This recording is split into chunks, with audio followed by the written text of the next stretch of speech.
પ્રશ્ન 11. નીચેના શબ્દોની જોડણી સુધારીને લખો. લયબદ્ધ, તારલિયા, નિદ્રા, દૂર સુદૂર, વ્યક્તિગત, ગરાસદાર, અઠવાડિયું, દીકરી, ખુલ્લું, શૂરવીર. પ્રશ્ન 12. નીચેના શબ્દોના બે સમાનાર્થી શબ્દો લખો. પગ, પાય, ચરણ. અવાજ, બૂમ, સાદ. પ્રભાવ, દમામ, રૂઆબ. પ્રબળ, અત્યંત, બળવાન. આફત, સંકટ, આપત્તિ. ઉચાટ, ચિંતા, ફિકર. પરિવાર, કુટુંબ, કબીલો. કદાચ, કદા, ક્યારે. હોંકારો, બૂમ, બરાડો. કિરણ, રશ્મિ, તેજ રેખા. પ્રશ્ન 13.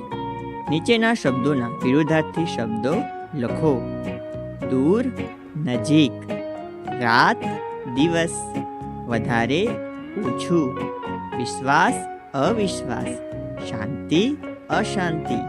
કઠણ, પોચું અથવા નરમ. કાયર, શૂરવીર.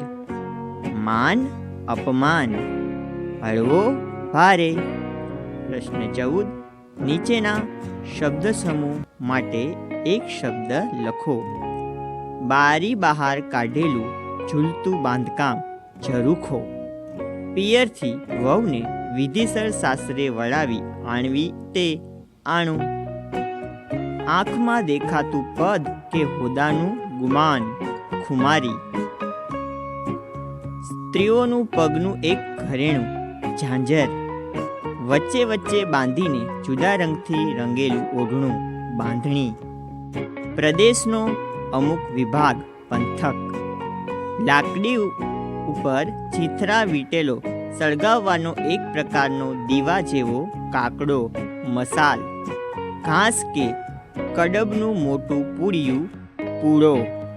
લોકોમાં ચાલતી વાત, લોકચર્ચા. નમ્રતાથી મંજૂરી માટે રજૂ થતી સૂચના, દરખાસ્ત. કન્યાના લગ્ન પ્રસંગે કરેલો આપ-લેનો ઠરાવ, કર્યાવર. પર્વત ઉપરનો કોટ, ગઢ. એક કાનથી બીજે કાન, કર્ણોપકર્ણ. પ્રશ્ન 15. નીચેના રૂઢિપ્રયોગના અર્થ આપી વાક્યમાં પ્રયોગ કરો. નજર માંડવી, દ્રષ્ટિ સ્થિર કરવી. ડોશીએ બારીમાંથી નજર માંડીને જોયું તો શેરીના નાકે 2 જણ ઊભા હતા. ઝીણી આંખે પારખવું, બારીક તપાસ કરવી. પોલીસે ગુનેગાર લાગતા માણસને ઝીણી આંખે પારખ્યો, પણ તે ગુનેગાર ન હતો. ઊંઘ ઉડાડવી, અજ્ઞાન દૂર કરવું, સમજ આવવી. પિતાએ દીકરાને સુધારવા કઠોર માર્ગ લીધો, તે દીકરાની ઊંઘ ઉડાડવા જરૂરી હતો. વારે ચઢવું, મદદ કરવી. રાજેશને ગણિતના દાખલા નહોતા આવડતા, ત્યારે તેના કાકા તેની વારે ચઢ્યા. કાળજે વાગવું, આઘાત લાગવો, દુઃખ થવું. દીકરીએ માતા પિતાને જાણ કર્યા વિના લગ્ન કરી લીધા. આ પગલું તેમને કાળજે વાગ્યું. કાન સરવા કરવા, ધ્યાનથી સાંભળવા પ્રયત્ન કરવો.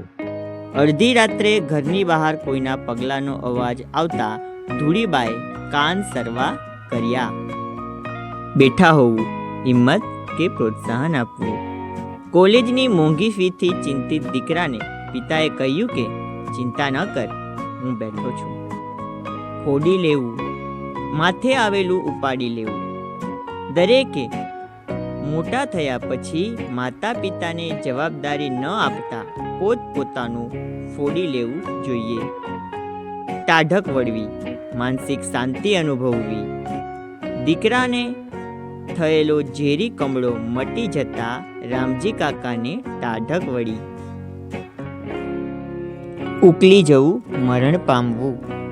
આજના સમયમાં વધુ ઝડપે વાહન ચલાવનાર અકસ્માતનો ભોગ બની ઉકલી જતા હોય છે.